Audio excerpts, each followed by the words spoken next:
اس میں نیک اور گنہگار سب کو جو ہے ملیا میٹ کر دیا جاتا ہے. وہاں پر قیامت میں ان کو الگ الگ کر دیا جائے گا.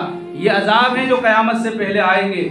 آج انسان سن لیتا ہے تو قیامت کی نشانی ہے، لیکن ذرا سی اس کے دل میں کسک نہیں ہوتی، اس کو بے چینی نہیں ہوتی. ارے قیامت کی نشانی ہے، مطلب اب تیار ہو جاؤ، اب گناہوں سے توبہ کر لو، اب سچائی کا راستہ اختیار کر لو، صراط مستقیم پر آ جاؤ. یہ فکر نہیں ہوتی، بلکہ سرسری طور پر پڑھ لیتا ہے ارے قیامت کی نشانی. قیامت کو ہلکے میں لے رکھا ہے. عما یتساءلون عن النبأ العظیم. اللہ فرما رہے ہیں بڑی عظیم خبر ہے، وہ بڑی عظیم خبر ہے. اور جس بات کو اللہ بڑا کہہ دے، ارے اللہ تعالیٰ نے دنیا کے بارے میں کہا کہ دنیا کی قدر و قیمت ایک مچھر کے پر کے برابر بھی نہیں اللہ کے نزدیک. یہ اللہ نے بتایا کہ اتنی چھوٹی ہے دنیا اللہ کے یہاں. تو پھر اللہ جس چیز کو بڑا کہہ رہے ہیں کہ قیامت بڑی عظیم ہے، وہ قیامت کی خبر بڑی عظیم خبر ہے، تو پھر اس کے بارے میں کیا ہو؟ تو جس خبر کو اللہ بڑا کہہ رہے ہیں وہ یقیناً بہت بڑی ہے، جس کو ہم سوچ نہیں سکتے، تصور میں نہیں لا سکتے. اس لیے ضروری ہے کہ قیامت کی نشانیوں کو ہلکے میں مت لو. دعا کرو ان لوگوں کے لیے جو اس بھوکمپ کے یا اس زلزلے کی زد میں آئے ہیں کہ اللہ تعالیٰ جو چلے گئے ان کی مغفرت فرمائے. جو اس سے متاثر ہوئے ہیں اللہ تعالیٰ ان کا حامی و ناصر ہو، اور اللہ تعالیٰ ان سب کی جو ہے بھرپور مدد فرمائے، اور اللہ تعالیٰ ہم سب کو جو ہے راہ راست پر جمع فرمائے. اللہ تعالیٰ ہم سب کو دین و شریعت کے مطابق زندگی گزارنے والا بنائے. یہ دعا کرو اور اپنے گناہوں سے توبہ کرو.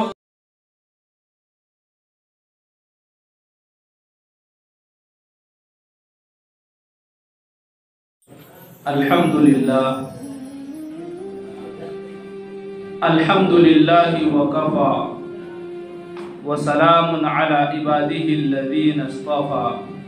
اما بعد فاعوذ باللہ من الشیطان الرجیم. بسم اللہ الرحمن الرحیم. اذا زلزلت الارض زلزالها واخرجت الارض اثقالها وقال الانسان ما لها الى آخر السورة او كما قال الله عز وجل. صدق اللہ العظیم. دوستو بزرگوں، جیسا کہ آپ جانتے ہیں کہ دنیا میں اس وقت جو افراتفری کا ماحول ہے، اور دنیا کے اندر دنیا والوں کی طرف سے بھی حالات ہیں، اور دنیا کے بنانے والے اللہ کی طرف سے بھی حالات ہیں. دنیا اس وقت چاروں طرف سے آزمائش میں گھر چکی ہے. آزمائشوں کا ایک سیلاب ہے، حالات ہی حالات ہیں، مصیبتیں ہی مصیبتیں ہیں، پریشانیاں ہی پریشانیاں ہیں. ترکی کے اندر جو بھوکمپ آیا، کئی ہزار لوگ مر گئے، کئی سارے زخمی ہو گئے، کئی گھر سے بے گھر ہو گئے. اچانک یہ حادثہ وہاں پر پیش آیا. سائنسدانوں کی تحقیق تو کچھ اور ہوتی ہے. سائنسداں تو اپنی دنیاوی معلومات پیش کرتے ہیں، اس لیے کہ ان کا ایمان آخرت پر تو ہے نہیں،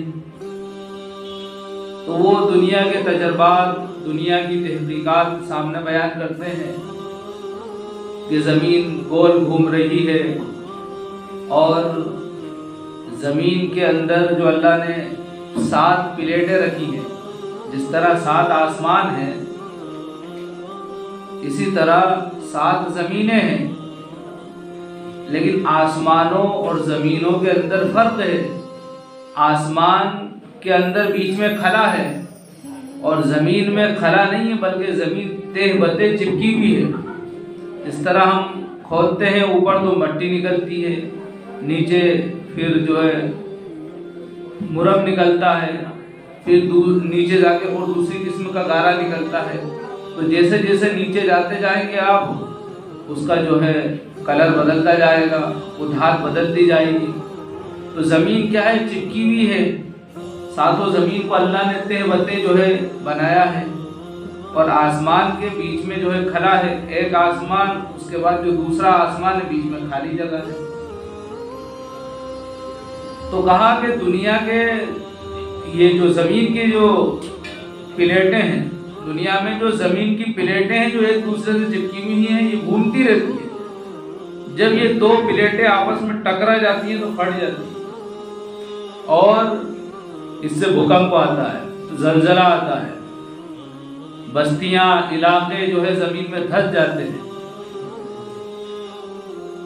حالانکہ یہ سب جو ہے صرف زبانی باتیں ہیں،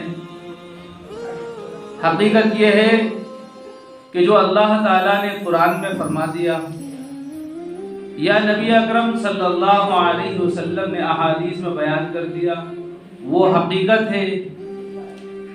اس کے علاوہ جو دنیا والے بتا رہے ہیں وہ سب حقیقت سے ہٹی ہوئی باتیں ہیں۔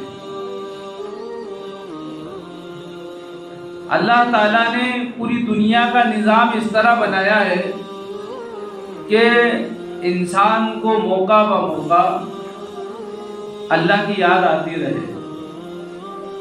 سورج کو گہن لگ جاتا ہے، سورج مات پڑ جاتا ہے، تو اللہ تعالیٰ بتانا چاہتا ہے ان لوگوں کو جو سورج کی پوجا کرتے ہیں کہ دیکھو، اگر سورج دیوتا ہوتا، سورج اگر خدا ہوتا تو پھر اس کو گہن نہیں لگتا، سورج گرہن نہیں ہوتا، پھر تابناکی کے ساتھ اور اپنی چمک دمک کے ساتھ نکلنے والا سورج جب اللہ اس کو ماند کرنا چاہتا ہے تو کبھی بادلوں کو لا کر چھپا دیتا ہے، کبھی اس کو کوہن لگا کر بتا دیتا ہے کہ سورج خدا نہیں ہے، سورج اللہ کی بنائی ہوئی مخلوق ہے۔ جب اللہ چاہتا ہے اس کو نکال دیتا ہے، جب چاہتا ہے اس کو دبا دیتا ہے۔ یوں تو سورج بھی روزانہ یہ پیغام دے کر جاتا ہے کہ میں نکلا تھا صبح کے وقت بڑی تابناکی کے ساتھ اپنی روشنی لے کر، لیکن رات آئی جس نے مجھے دبا دیا۔ سورج غروب ہو جاتا ہے، پیغام دیتا ہے کہ ہر انسان کو غروب ہے، دنیا کو بھی اسی طرح زوال ہے۔ تو سورج اللہ کی مخلوق ہے، جس طرح اللہ سورج کو گہن لگا کر بتاتا ہے کہ سورج مالک نہیں ہو سکتا، خدا نہیں ہو سکتا، اسی طرح چاند کو اللہ گہن لگاتا ہے اور بتاتا ہے کہ چاند کی روشنی یہ ہمارے حکم کے تابع ہے، اگر ہم چاہیں تو اس کو ماند کر دیں، اس کو پھیکا پٹک دیں، اس کو چاہیں تو ہم چھپا دیں، چاہیں تو ہم اس کو نکالیں، چاہیں تو نہ نکالیں۔ کہ چاند پہلے دن نکلتا ہے تو بالکل چھوٹا سا ہوتا ہے، وہ بڑھتے بڑھتے 14 دنوں میں اچھا بڑا ہو جاتا ہے، پھر مکمل نکلنے لگتا ہے اور آخر میں جا کر وہ پھر چھوٹا پڑ جاتا ہے۔ اور اللہ تعالیٰ بتاتے ہیں کہ چاند بھی خدا نہیں ہو سکتا، اگر خدا ہوتا تو اس کی روشنی باقی رہتی، لیکن اس کی روشنی کو دن ختم کر دیتا ہے، یا یوں کہہ لیجئے کہ اس کی روشنی کو جب اللہ چاہتے ہیں گہن لگا دیتے ہیں، جس کو چاند گرہن کہا جاتا ہے، اس طرح سے اس کی روشنی ختم ہو جاتی ہے۔ تو یہ اللہ کا نظام ہے۔ اسی طرح اللہ بتانا چاہتا ہے کہ زمین جو پھیلی ہوئی ہے، جس پر دنیا آباد ہے، جس پر لوگ بستے ہیں، جس سے سبزہ نکل رہا ہے، پانی نکل رہا ہے، پیٹرول نکل رہا ہے، طرح طرح کی دھات زمین سے نکل رہی ہیں، اور بڑا خوشنما اور خوبصورت منظر دنیا والوں نے جو ہے آراستہ پیراستہ کر رکھا ہے۔ اللہ تعالیٰ بتانا چاہتا ہے کہ دیکھو، اگر ہم چاہیں تو اس کی ہریالی، اس کی شادابی، اس کی خوشنمائی سب جو ہے ملیا میٹ کر سکتے ہیں۔ اس لیے بھوکمپ آتا ہے، زلزلے آتے ہیں، لیکن سوال یہ ہے کہ آتے کیوں ہیں؟ اسی کو اللہ تعالیٰ کے نبی صلی اللہ علیہ وسلم ایک حدیث میں بیان فرماتے ہیں۔ 15 باتیں نبی اکرم صلی اللہ علیہ وسلم نے اس حدیث کے اندر ذکر فرمائی۔ حدیث بڑی لمبی ہے اور وضاحت کا موقع نہیں ہے، صرف جو ہے مختصر باتیں ذکر کروں گا۔ عن ابی ہریرہ رضی اللہ تعالی عنہ قال قال رسول اللہ صلی اللہ علیہ وسلم اذا اتخذ الفیء دولا، جب سرکاری مال کو، سرکاری خزانے کو اپنی ذاتی پراپرٹی سمجھی جانے لگے، اور غریب بھوکا مر رہا ہو، اور عہدے دار جو ہے بیت المال کو اپنے چاہنے والوں پر، اپنے رشتہ داروں پر، اپنی آل اولاد پر خرچ کرنے لگے۔ سیاستداں حضرات کے گھروں میں حلوہ پوری بن رہا ہو اور غریب فاقے پر فاقے برداشت کرے اور فاقوں والی زندگی گزارے۔ غریب کے بچے ان پڑھ ہوں اور سرمایہ داروں کے، عہدے داروں کے، اقتدار والوں کے بچے امریکہ اور برطانیہ پڑھ رہے ہوں۔ جب یہ صورتحال پیش آ جائے، والامانۃ مغنما، اور امانت کو مال غنیمت سمجھا جانے لگے۔ کسی نے امانت رکھی کہ بھائی یہ میری امانت ہے رکھ لو، لیکن اس کی نیت خراب ہو گئی اور اس نے اس امانت پر جو ہے اس امانت کو اپنے کام میں استعمال کر لیا۔ جب وہ امانت لینے والا آیا تو کہا کہ مجھے کب دی تھی، جھٹلا دیا اس کو، اس کی امانت نہیں دی۔ جب امانت کو مال غنیمت کی طرح استعمال کیا جانے لگے، والزکاۃ مغرما، اور زکوٰۃ کو ٹیکس سمجھا جانے لگے۔ یہ بھی اس دور کی بڑی عجیب صورتحال ہے کہ علماء جب زکوٰۃ پر، صدقات و خیرات پر بیان کرتے ہیں تو لوگوں کے منہ اتر جاتے ہیں کہ کیا یہ زکوٰۃ پر بیان ہو رہا ہے؟ یہ اللہ تعالیٰ نے کیسا ٹیکس ہم لوگوں کو پر مسلط کر دیا ہے۔ زکوٰۃ کو جب ٹیکس سمجھا جانے لگے، اور اس دور میں پہلی بات تو سارے مسلمان زکوٰۃ دیتے ہی نہیں، جو دیتے ہیں وہ بھی گیہوں کی دے دیتے ہیں تو مسور کی نہیں دیتے، چنے کی نہیں دیتے، سویابین کی نہیں دیتے، دیتے ہیں تو مکمل نہیں دیتے، تھوڑا بہت پیول لگا دیتے ہیں، دیتے ہیں تو اپنا رعب جتا کر دیتے ہیں۔ جو زکوٰۃ لینے کے لیے آتا ہے، وصول کرنے کے لیے آتا ہے، جو مدرسے والے ہوتے ہیں، جس میں قرآن پڑھانے والے بھی ہوتے ہیں، حدیث پڑھانے والے بھی ہوتے ہیں، لباس ان کا سادہ ہوتا ہے، لیکن بعض دفعہ بڑے بڑے شیخ الحدیث ہوتے ہیں جو مدرسے کی وصولی کے لیے آتے ہیں، ان کو جو ہے بڑا حقیر فقیر سمجھ کر جو ہے زکوٰۃ دی جاتی ہے، گویا کہ ہم ان پر بہت بڑا احسان کر رہے ہیں۔ جبکہ علماء نے مسئلہ لکھا کہ زکوٰۃ جس طرح نماز فرض ہے اسی طرح زکوٰۃ فرض ہے، جس طرح نماز فرض ہے اسی طرح زکوٰۃ فرض ہے۔ نماز کو ادا کرنے کے لیے مسجد میں جانا پڑتا ہے، یہ مسجد میں جا کر جماعت کے ساتھ نماز پڑھنا واجب ہے، اسی طرح زکوٰۃ کو مستحق تک پہنچانا واجب ہے۔ یہ لوگ آپ کے پاس آ رہے ہیں تو یہ آپ کی ذمہ داری ادا کر رہے ہیں، تو ان کو اپنا محسن سمجھنا چاہیے، اپنا خیرخواہ سمجھنا چاہیے۔ لیکن بعض ناہنجار اور نالائق لوگ ایسے ہوتے ہیں جو ان کرتے والوں کو، ان جبے والوں کو، داڑھی ٹوپی والوں کو بڑا حقیر سمجھتے ہیں، اور بعض بے غیرت تو یہ بھی کہہ دیتے ہیں کہ دیکھو آ گئی ہے واپس سے۔ یہ بہت بڑے خیر خواہ ہیں جو آپ سے یعنی گھر گھر جا کر چندہ وصول کر کے غریبوں کے اور جو غریب بچوں کو، یتیم بچوں کو پڑھا رہے ہیں اور ان کو امت کی رہنمائی کے لیے تیار کر رہے ہیں۔ ان کو احسان مند سمجھنا چاہیے۔ آگے فرمایا وَتُعَلِّمَ لِغَيْرِ الدِّينِ، جب دین کو دنیا کے لیے سیکھا جانے لگے، دین برائے دین نہ بچے، دین دنیا کے لیے جو ہے طلب کیا جائے، حاصل کیا جائے، علم دین کو دنیا کمانے کے لیے حاصل کیا جائے۔ اسی طرح آدمی جو ہے اپنی بیوی کی اطاعت کرے اور ماں کی نافرمانی کرے۔ وَأَطَاعَ الرَّجُلُ امْرَأَتَهُ وَعَقَّ أُمَّهُ، کہ بیوی کی خواہشات تو پوری کی جا رہی ہیں، بیوی کو تو محبت دی جا رہی ہے، لیکن ماں سے جو ہے بڑا دوغلا سلوک کیا جا رہا ہے۔ بیوی کہہ رہی ہے کہ میرے کو فلاں چیز چاہیے تو فوراً لا کے دی جا رہی ہے، اور اگر ماں کہے کہ مجھے ایک جوڑ کپڑوں کی ضرورت ہے تو آنکھیں دکھا کر یہ کہے کہ بڑھاپے میں تمہیں کپڑوں کی کیا ضرورت ہے، بڑھاپے میں تمہیں خرچے کی کیا ضرورت ہے، اس طرح سے جو ہے ان کے حقوق ادا نہ کیے جائیں، بیوی کی اطاعت کی جائے، ماں کی نافرمانی کی جائے۔ جب یہ حالات آ جائیں، اسی طرح وَأَدْنَىٰ صَدِيقَهُ وَأَقْصَىٰ أَبَاهُ، دوست کو گلے سے لگایا جائے اور باپ کو جھڑک دیا جائے۔ آج یہ حالات ہیں اس دنیا میں، اس دور میں، کہ سسر تو موٹر سائیکل پر بیٹھا ہے اور باپ پیدل چل رہا ہے۔ اور اس سے بڑی بے غیرتی کی بات کہ دوست جو ہے گاڑی پر بیٹھا ہے، باپ پیدل چل رہا ہے، باپ خرچے کے لیے پیسے مانگ رہا ہے تو بیٹا کہہ رہا ہے ابھی تو دیے تھے پچھلے ہفتے 200 روپے، کیا ہوا ان پیسوں کا؟